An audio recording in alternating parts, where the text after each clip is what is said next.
ഒരു കാര്യം പറയാൻ വേണ്ടിയിട്ടായിരുന്നു കേട്ടോ വീണ്ടും ഒരു വീഡിയോ ഇട്ടത്. Good evening, it's me Rose World Bins. അപ്പം റോസ് വേൾഡ് എന്ന് പറയുമ്പോൾ ഞാൻ എൻ്റെ മോളുടെ പേരാണ് റോസ് എന്ന് പറയുന്നത്. എനിക്ക് ഏറ്റവും ഇഷ്ടമുള്ളൊരു പൂവാണ്. ആ പൂവിൻ്റെ പേരാണ് എൻ്റെ മോൾക്ക് ഇഷ്ടപ്പെട്ടത്, അല്ല എൻ്റെ മോൾക്കിട്ടത്. ഒരു കാര്യം പറയാനെന്താണെന്ന് വെച്ചാൽ, ഞാനൊരു അനുഭവം പറയായിരുന്നു. കാരണം ഇതേ സമയം കഴിഞ്ഞ വർഷം എൻ്റെ ജോലിക്കൊരു പ്രശ്നം ഉണ്ടായിട്ട് ഭയങ്കരമായിട്ട് ഞാൻ സങ്കടപ്പെട്ടിരുന്ന ഒരു സമയമായിരുന്നു. ആ സമയം എന്ന് പറഞ്ഞാൽ എനിക്ക് ജോലിയെപ്പറ്റി ഒന്നും അറിയില്ല. ആര് ഹെൽപ്പ് ചെയ്യാൻ വേണ്ടിയിട്ട് നമ്മൾ ചോദിച്ചാൽ ഹെൽപ്പ് ചെയ്യും, പക്ഷേ നമ്മളൊരു ഒരു പ്രീ ജഡ്ജ്മെൻ്റലായിട്ടുള്ള ഒരു രീതിയിൽ, അതായത് മുൻവിധിയോടെ ഇത് ഒന്നും അറിയത്തില്ല, ഇത്രയൊക്കെ വയസ്സായി, എക്സ്പീരിയൻസ് ഉണ്ട്, പോസ്റ്റ് ഗ്രാജുവേറ്റ് ആണെന്നൊക്കെ പറയുന്നു, ഒന്നും അറിയില്ല എന്നൊക്കെ പറഞ്ഞിട്ട് ഓൾറെഡി അവരുടെ ഗ്രൂപ്പായി നമ്മൾ ഒറ്റപ്പെട്ട ഒരു അവസ്ഥയിലേക്കൊക്കെ വന്ന ഒരു സിറ്റുവേഷൻ ഉണ്ടായിരുന്നു. അവരെ കുറ്റം പറയാൻ പറ്റില്ല.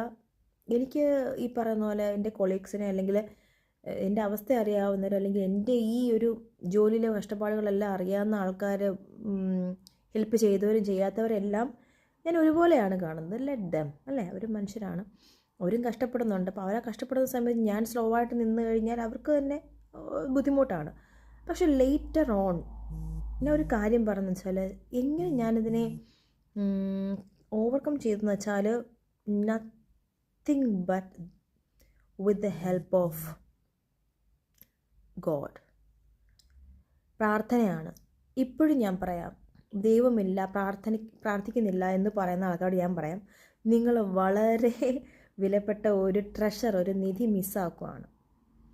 പ്രാർത്ഥന എന്ന് പറയുന്നത് ശരിക്കും പറഞ്ഞാൽ അത് ഏത് മതത്തിലുള്ളതാണെങ്കിൽ പോലും, എന്നെ സംബന്ധിച്ച് ഞാൻ വിശ്വസിക്കുന്ന മതം എന്ന് പറയുന്നത് ക്രിസ്ത്യാനിറ്റിയാണ്.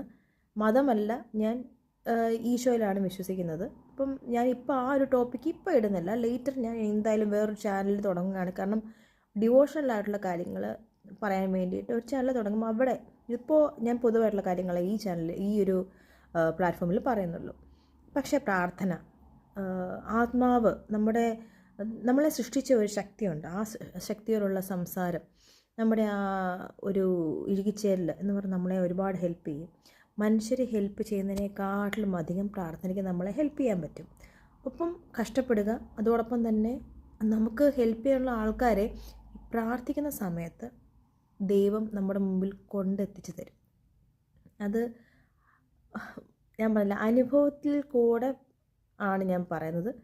അപ്പോൾ ഇത് ട്രൈ ചെയ്യുക. ഓക്കെ, വൺസ് നിങ്ങൾ പ്രാർത്ഥനയിൽ ഏറ്റവും കൂടുതൽ ദൈവത്തോട് അടുത്തിരുന്നാൽ